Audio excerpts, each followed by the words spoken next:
kucing dengan negeri permennya. Untuk itu kalian semua harus menyimak ya, karena di akhir yang nyimaknya benar bakal dapat hadiah bucket permen.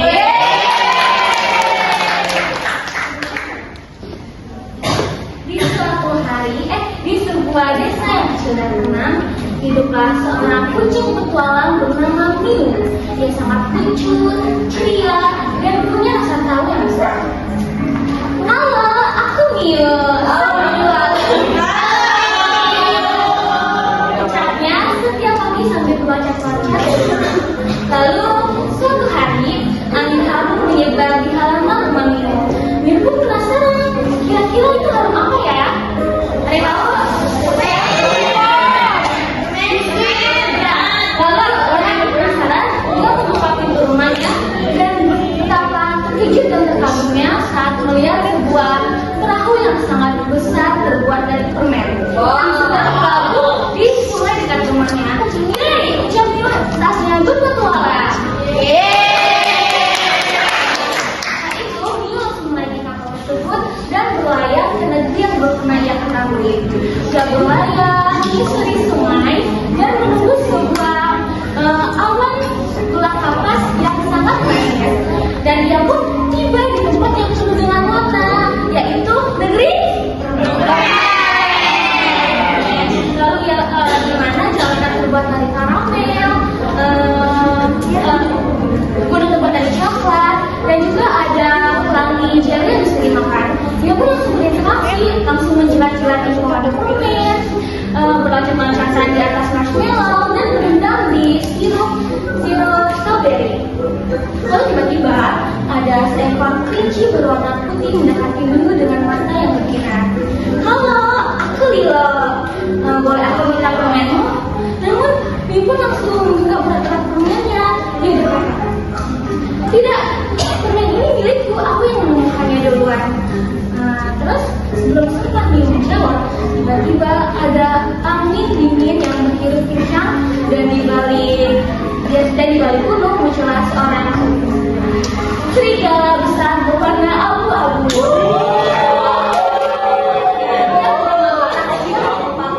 Serigala yang sangat serakah. Hei, siapa yang berani makan coklatku di tempatku tanpa seizinku? Terus, tapi tempat ini tidak ada pemiliknya, kata Mio. Terus tidak, mulai sekarang tempat ini adalah milikku dan permen yang udah kalian ambil harus diserahkan kepadaku. Dengan cepat, Mio pun meniupkan angin yang lebih besar dan kencang.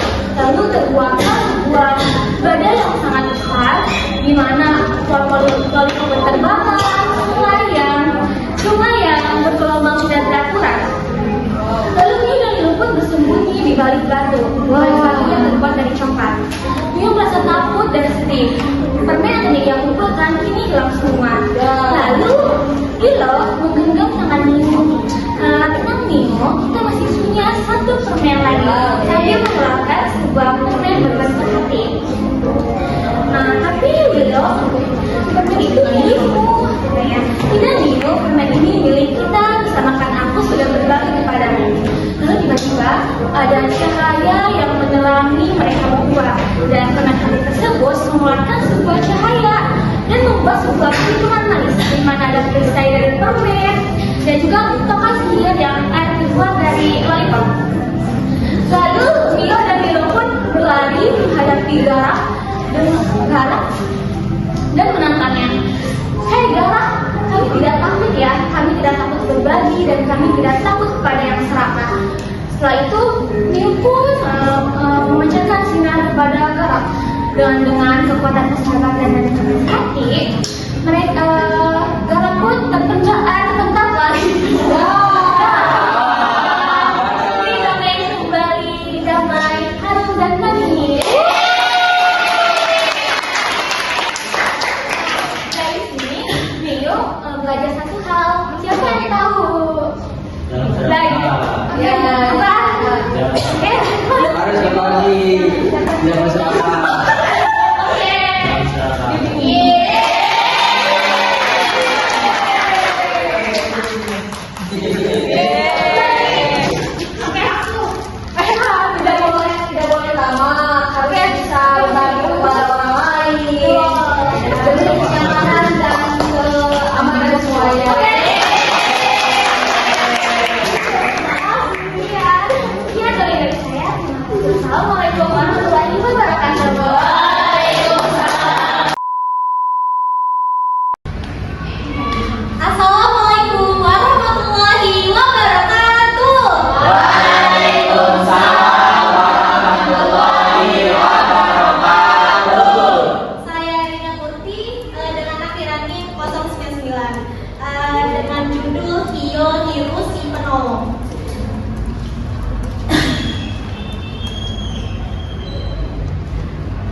hiduplah hiu kecil bernama Hiro. Ia memiliki hati yang baik dan suka membantu teman-temannya. Suatu hari, Hiro melihat Budi, si penyu kecil, yang terjebak di dalam jaring. Dengan sigap, hiu segera menolongnya. Lalu, Budi berterima kasih kepada Hiro. Lalu Hiro berkata, sama-sama, senang bisa membantu. Saat mereka berenang bersama, Budi berkata, Hiro, aku melihat rumput laut yang tersangkut di karang. Padahal banyak ikan kecil tinggal di sana. Apa kita bisa membantunya? Ucap Budi. Lalu Hiro tersenyum dan menjawab, tentu saja, Budi. Ayo kita lihat sama-sama. Lalu mereka melihat rumput laut yang kusut tersambung. Hiro mulai menarik rumput tersebut dari karang. Budi pun ikut membantu dengan mendorong karang ke arah yang berlawanan. Lalu inilah cara kerjasama yang baik. Selepas melepas karang, Hiro membantu ikan kecil melepaskan diri dari rumput laut. Lalu ucap ikan kecil tersebut, terima kasih Hiro, kata ikan kecil. Lalu Hiro berkata, sama-sama, Hiro senang hati bisa menolong. Lalu sejak hari itu, Hiro, Budi, dan teman-temannya berjanji untuk saling membantu. Dan Hiro sadar, menjadi kuat bukanlah soal yang berani, tapi juga tentang kebaikan hati. Mereka pun terus berpetualang di segala penjuru lautan. Menolong siapa saja yang sedang membutuhkan bantuan itu adalah hal yang baik. Karena bersama teman, setiap hari menjadi petualangan yang luar biasa.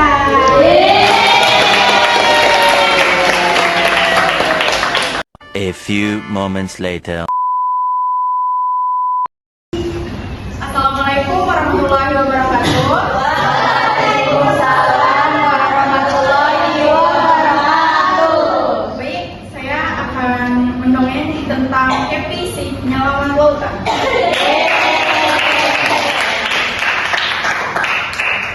Di dasar lautan ada hewan yang bersahabat. Salah satunya adalah Kepi, seekor kepiting, dan Lobi, seekor lobster. Mereka bersiap-siap untuk menghadiri pesta di dasar lautan. Lobi berkata kepada si Kepi, Kepi, kamu udah siap belum? Aku udah siap nih. Cangkang dan capitku terlihat luar biasa. Lobi sangat percaya diri. Kepi pun menjawab, Lobi, aku udah siap. Akan tetapi aku belum selesai pewarnaan cangkang dan capitku karena aku belum sampai. Lobi, apakah kamu mau bantu? Lobi pun menjawab, kamu nih, apakah kamu tidak bisa mengerjakan apa-apa sendiri? Selalu saja minta bantuanku. Dan akhirnya Lobi pun mau membantunya. Baiklah, aku akan membantumu. Tetapi lain kali kamu harus menyelesaikannya sendiri ya. Sehingga mereka siap untuk menghadiri pesta di dasar lautan. Ketika sudah sampai, sudah ramai dengan para ikan. Dan di acara tersebut, mereka akan menampilkan segala kemampuannya. Lobi sudah tidak sabar ingin maju. Tetapi pilihan pertama, yaitu jatuh kepada si Kepi. Kepi pun maju dengan percaya diri. Halo teman-teman, aku Kepi, seekor kepiting. Aku punya capit yang kuat dan cakapku sangat tebal. Aku dapat memotong terumbu karang di lautan. Sehingga Kepi mendapatkan banyak tepuk tangan dari seluruh teman-temannya. Membuat Lobi sangat iri kepada Kepi. Sehingga giliran Lobi tiba, menampilkan kemampuannya dengan percaya diri, dengan berjalan cepat di dasar lautan. Lobi berkata, Kepi, lihat, aku juga punya cangkang dan capit. Akan tetapi, kamu tidak bisa berjalan cepat sepertiku. Kamu hanya bisa berjalan kanan dan kiri. Lobi pun menertawakan kekurangan si Kepi. Saya lalu meninggalkan pesta tersebut mencari tempat persembunyian. Tiba-tiba datanglah sebuah kapal nelayan dan lautan yang tadinya terang benderang menjadi gelap gulita, sehingga ikan pun terperangkap oleh jala para nelayan. Ikan pun berkata, tolong lepaskan dari bumi, aku tidak bisa keluar. Lalu masuk ke dalam jala milik nelayan. Mendengar teriakan itu, Kepi pun langsung lari. Dia berjalan ke kiri mendekati jala milik nelayan dan memotong jala tersebut dengan sekuat tenaganya. Berlubanglah jala tersebut dan para ikan pun dapat keluar termasuk Lobby. Lobby berjalan terengah-engah berkata kepada si Kepi, Kepi, terima kasih kamu sudah menolongku. Andai saja kamu tidak menolongku, aku akan menjadi santapan para manusia. Kepi pun menjawab, oh tentu saja sahabatku, aku akan menolongmu karena kamu adalah sahabatku. Aku minta maaf ya Kepi atas kesalahanku kepadamu. Kepi pun menjawab, tentu saja sahabatku, aku akan menolongmu dan memaafkanmu ketika kamu sedang kesusahan. Aku sangat bersyukur mempunyai cantik yang sangat kuat. Kepi pun akhirnya memaafkan Lobby sehingga mereka pun hidup bahagia dan damai.